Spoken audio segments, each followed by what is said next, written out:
Euzu billahi mineşşeytanirracim.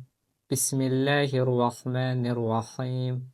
Allahumme salli ala Muhammedin ve ali Muhammed ve accil feracahum.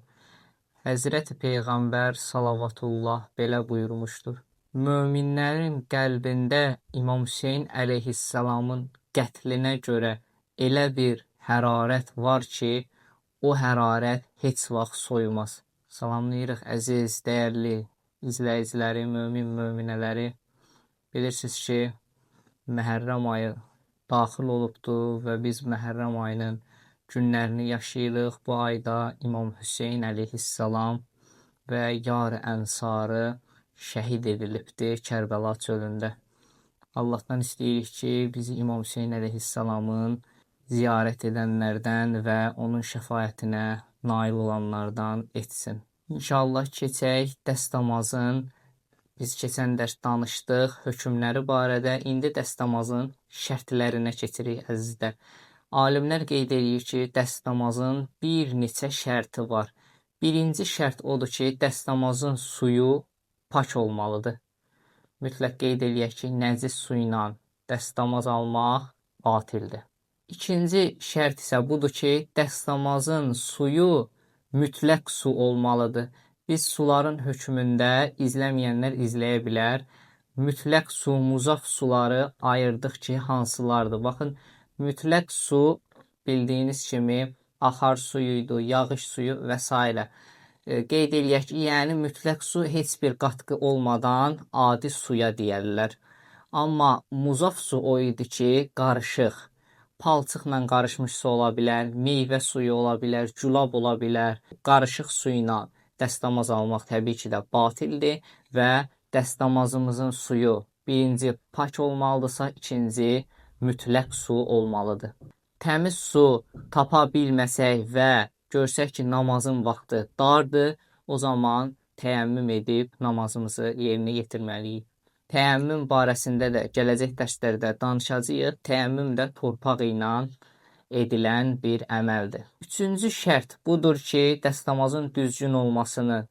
Üçüncü şərti budur ki, dəstəmaz aldığımız su və həmçinin yer, məkan qəsbi olmamalıdır. Yəni, biz suyu kimdənsə qəsb eləyək, onunla dəstəmaz alaq, o batildir. Həmçinin yer də ora aiddir ki, o yer ki, sahibinin icazəsi olmadan biz orada dəstəmaz alırıq, o dəstəmaz batildir. Və həmçinin o sahibinin o suyu və yaxud da ki, o yer barədə icazə verib vermədiyini dəstəmaz almağımız üçün, icazə verib vermədiyini belə bilməsək, orada yenə də dəstəmaz almağımız batildir və haram iş görmüş olarıq.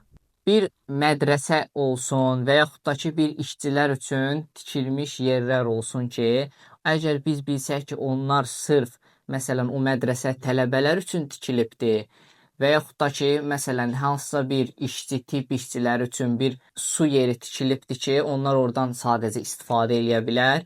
Həmçinin də biz oradan dəstəmaz almağımız batildir. Amma bir şərtdə ki, bilək ki, bu yerləri həm onlar üçün tikilibdir, həm də ümumidir, o mədrəsə olsun və yaxud da ki, digər yerlər. Yəni, ümumidir və dəstəmaz almağa burada icazə verilir, bir problemi yoxdur. Biz orada dəstəmaz ala bilərik. Dördüncü şərt budur ki, ehtiyat vacibə əsasən alimlər vurğulayır ki, gümüş və qızıldan düzəldilmiş qablarda dəstəmaz almaq batildir. Qeyd eləyək ki, əgər su yoxdursa və ancaq gümüş və qızıl olan qabda su varsa, bu zaman alimlər deyir ki, biz təyəmmüm etməliyik və yaxud da ki, həmin o qablardakı suyu şəri qayda ilə digər bir qaba tökməliyik və həmin digər qabdan dəstəmaz ala bilərik və düzgündür. Beşinci şərt budur ki, dəstəmaz aldığımız üzvlər ki var, onlar yuyulan və məhz edilən zaman pak olmalıdır. Vurğulayaq ki, əgər sağ əli yuduq, keçdik sol ələ və gördük ki, sağ əl yuduqdan sonra nəcis dəydi ora, onun heç bir problemi yoxdur. Yəni, dəstəmaz aldığımız üzvlər əvvəlcədən pak olmalıdır Əsas dəstəmaz üzvlərindən söhbət gedir. Yəni alimlər deyir ki, bədənin digər üzvləri nəcis belə olsa, o bizim dəstəmazımıza heç bir problem eləməz. Lakin məsələn sağ əli yuduqdan sonra dəstəmazda keçdim sol ələ və gördüm sağ ələ qan töküldü, o bizim dəstəmazımıza heç bir xələl yetirməz və dəstəmazımızı sol əli məsələn yuyacağıq, başa, ayaqlara məs eləyəcəyik, dəstəmazı tamam eləyəcəyik.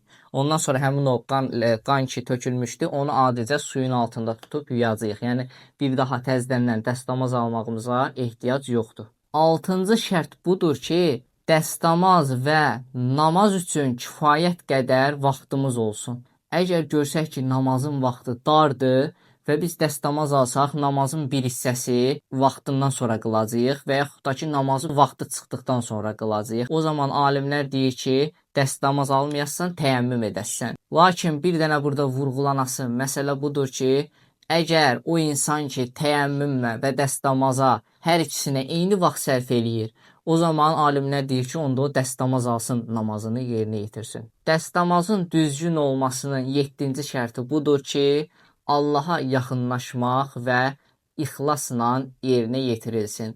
Qeyd eləyək ki, əgər dəstəmaz alarkən özünü göstərmə və yaxud sərinləşmə niyyəti ilə və bunun kimi digər niyyətlərlə dəstəmaz alsaq, dəstəmazımız batildir. Niyyəti dildə demək və yaxud da qəlbdən keçirmək belə vacib deyil. Əgər həmin an ondan soruşulacaqsa, sən nə edirsən və o onu cavablandıra biləcəksə, mən məsələn dəstəmaz alıram, bu kifayət eləyir. Qadın naməhrəmin onu görəcəyi yerdə dəstəmaz alması günahdır, amma dəstəmazı batil eləməz. 8-ci şərt budur ki, dəstəmaz qeyd olunmuş ardıcıllıqla yerinə yetirilməlidir. Yəni üz, sağ qol, sol qol, ondan sonra başa məs, sağ ayağa məs, ondan sonra sol ayağa məs. Bu şəkildə ardıcıllıqla yerinə yetirilməlidir. Demək, 8-ci şərtə kimi qeyd elədik. Allahın izni ilə bu şərtlər davam eləyir. Bir neçə şərt qalıbdır ki, dəstəmazın düzgün olması üçün onları da mütləq yerinə yetirməliyik. Allahdan hər birinizə müvəffəqiyyət və zihin açıqlığı arzu edirik. Vəssalamu aleykum və rəhmətullah.